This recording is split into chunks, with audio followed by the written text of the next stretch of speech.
Hélas, en un temps, c'est bien joué du côté d'Épiny. Ils sont 3 face à 3 Louviérois. Et bon blocage de Niquez pour relancer les Louviérois. Avec un ballon sur la gauche pour El Kanchaf. El Kanchaf qui fixe son adversaire. Il est passé El Kanchaf. Il peut trouver Sommet peut-être sur la gauche ou Gasparotto. El Kanchaf qui tente la frappe directement. Elle est contrée, mais ça donne néanmoins un corner pour les Louviérois. Première tentative offensive concrète du côté de la Louvière, alors que l'on joue depuis un petit peu plus de 3 minutes dans cette partie. Chebaiki qui tente de trouver El Kanchaf. El Kanchaf, Sommet arrive à l'entrée du rectangle. El Kanchaf qui poursuit son effort. Il est passé El Kanchaf, le centre en retrait d'El Kanchaf. Personne, si ce n'est Sommet, qui tente de reprendre ça. Et finalement le portier d'Épiny qui vient s'emparer du ballon. Mais la possibilité la plus intéressante depuis le début de cette partie, on vient de dépasser les 10 minutes. Et elle est à mettre à l'actif des Louviérois avec ce ballon d'El Kanchaf. Cavallo qui temporise, on repasse par Kaminiaris qui va pouvoir centrer, c'est repoussé par la défense, ça revient néanmoins dans les pieds de Delaby et la tentative de frappe de Chebaiki qui vient passer de peu à côté du but d'Épiny. Hélas avec Cavallo qui vient directement mettre la pression pour tenter de récupérer le ballon. Attention, ça peut être intéressant, il n'y a pas de hors-jeu, la sortie bien calibré de la part de Delwart qui a bien anticipé ce ballon en profondeur qui aurait pu être dangereux. La défense louviéroise s'était laissée surprendre avec ce ballon. Chebaiki qui tente de changer de côté, de trouver El Kanchaf. El Kanchaf, le centre d'El Kanchaf, c'est repoussé par le portier d'Épiny. Centre-tir d'Aziz El Kanchaf. Et il faut l'intervention de Faleladji pour empêcher le ballon de rentrer dans le but d'Épiny. El Kanchaf qui sert Sommet. Il est passé Sommet avec peut-être une tentative. Il est poussé Sommet et l'arbitre indique sans hésiter le point de penalty, alors que les joueurs d'Épiny ne sont pas du tout d'accord avec cette décision. Mais Monsieur Alo Guerrero n'a pas hésité pour indiquer le point de penalty. Et c'est l'expérimenté Romain Delaby qui s'élance pour envoyer le ballon au fond du but. L'ouverture du score donc pour la Louvière.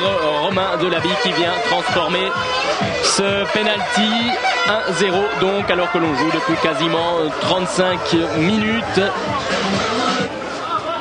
Déviation de la tête avec Stillman, va peut-être pouvoir frapper Stillman, et la bonne intervention de Delwart qui vient écarter le ballon, un ballon qui était cadré et qui aurait pu filer dans le but louviérois.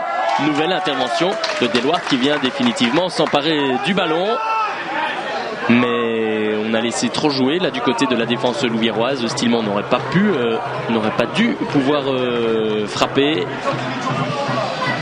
Hélas, bon ballon sur la gauche, le ballon qui n'est pas sorti avec peut-être une possibilité de frapper, oui. Et l'égalisation, c'est bien joué là de la part d'Épiny, on a joué rapidement et on vient tromper. Delwart, c'est mérité, les joueurs d'Épiny continuent à y croire dans cette première mi-temps. Stillman qui tente de trouver le centre avec cette petite déviation de la tête qui passe de peu au-dessus de la barre transversale de Delwart. Déviation de la tête de Charlier si je ne me trompe. Et ça aurait pu surprendre le portier louviérois alors que l'on joue depuis quasiment 10 minutes dans cette seconde mi-temps. Le coup franc pour la Louvière, il est donné par Romain Delaby. Il est pas mal donné par Romain Delaby avec une tentative de reprise de la tête qui passe de peu à côté de la cage de Faleladji.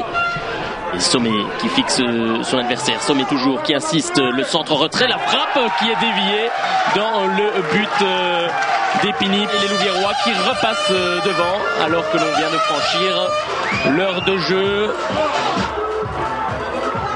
C'est du 3 contre 3 pour l'instant du côté de la Louvière avec Delaby, El Kanchaf. On tente de trouver la profondeur avec Delaby. Est-ce que Delaby peut récupérer ce ballon? Le centre en retrait de Delaby pour peut-être Chebaiki, mais ça vient mourir dans le filet latéral du but d'Épiny.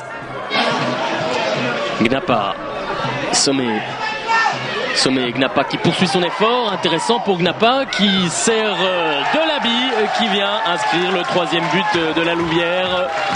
Action rondement menée, beau travail de Gnapa, ça part du camp louviérois, de la défense louviéroise, et ça finit dans le but d'Épiny, 3-1 donc, alors que l'on a franchi la 70e minute de jeu. Encore un peu plus de 5 minutes à jouer. Le coup franc pour Épiny avec cette déviation de la tête qui vient filer dans le but d'Elwart. Il n'a rien pu faire, le gardien louviérois, sur cette déviation de la tête. Sommet pour l'une des dernières possibilités. Il a poussé son ballon un petit peu trop loin, Ibrahim Sommet. Et Falelhadji peut s'en emparer en 2 temps.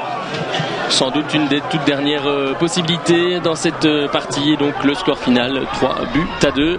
La Louvière qui prend les 3 points et qui prend aussi un capital confiance important alors qu'il ne reste plus qu'une seule rencontre à disputer avant le tour final. Et je vous propose de passer immédiatement aux réactions après cette victoire dans ce derby ennuyé. Aurélien Laurent a tendu son micro à l'entraîneur, au capitaine et au préparateur physique des Loups. Je pense qu'on est prêt physiquement, techniquement, tactiquement pour le match, le premier match de tour final. Maintenant, il faut un peu voir au niveau de mental, de mettre quelques joueurs encore mieux, quoi. Est-ce que l'équipe qui a débuté, les 11 qui ont débuté, on imagine que ce serait une équipe qui va fort ressembler à l'équipe qui pourra entamer le tour final, ne devra plus y avoir énormément de changements par rapport aux 11 qui ont débuté? Je pense qu'il y a 2 joueurs à 2 joueurs près. Ça va être l'équipe pour les 2 places. Il faut un peu plus encore. On devait un peu retrouver notre football qu'on a perdu ces 4 dernières semaines, je pense.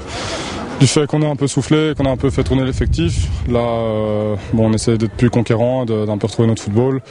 Par moments, ça s'est bien déroulé, par moments, c'était un peu moins bien. Il y a eu du bon et du moins bon, mais on est sur le bon chemin. Dans 10 jours, c'est le tour final, donc voilà, on est en progression, c'est bien. Comment vous jugez le groupe, l'état de forme du groupe, alors qu'il ne reste plus qu'une seule rencontre avant le tour final? Pour moi, c'est positif. Quand je vois encore aujourd'hui l'état de certains joueurs, c'est super génial. Après X matchs, c'est vrai qu'on les a mis quelques joueurs en repos, mais je veux dire, pour moi c'est excellent. En plus, contre une équipe qui pour moi est très belle équipe, c'est ce que je disais au staff, c'est que pour aujourd'hui, pour moi, c'est un très bon entraînement pour le tour final. Et ce n'est pas encore fini, Aurélien Laurent a également laissé traîner son micro aux abords des tribunes pour savoir comment les supporters envisagent ce tour final qui approche à grands pas. Il reste 2 matchs avant le tour final, vous êtes confiant, la montée c'est pour cette année-ci? Oui, la montée ça va être cette année-ci, on a une bonne équipe, Noël est assez bon et franchement par rapport aux autres équipes qu'on voit dans notre série, on a la meilleure équipe. Bon, maintenant, un tour final, c'est toujours aléatoire. Il n'y en a qu'un sur 8 qui va se sauver ou monter. Donc, il faudra vraiment être fort pour ce tour final et avoir un état d'esprit de vainqueur, quoi. Votre sentiment, vous êtes confiant pour la montée? Pas tellement, parce que moi, je pars du principe qu'à 2 matchs du tour final, on met maintenant son équipe type. On ne commence plus à faire des essais, on ne commence plus à rien du tout. On doit jouer avec son équipe type. Le fait que l'équipe tourne, que l'effectif tourne et que les résultats soient secondaires pour l'instant, ça vous inquiète pas par rapport au tour final qui approche à grands pas? Non, on fait tourner l'effectif, on verra bien. Au tour final, au moment on va le gagner, pas de problème.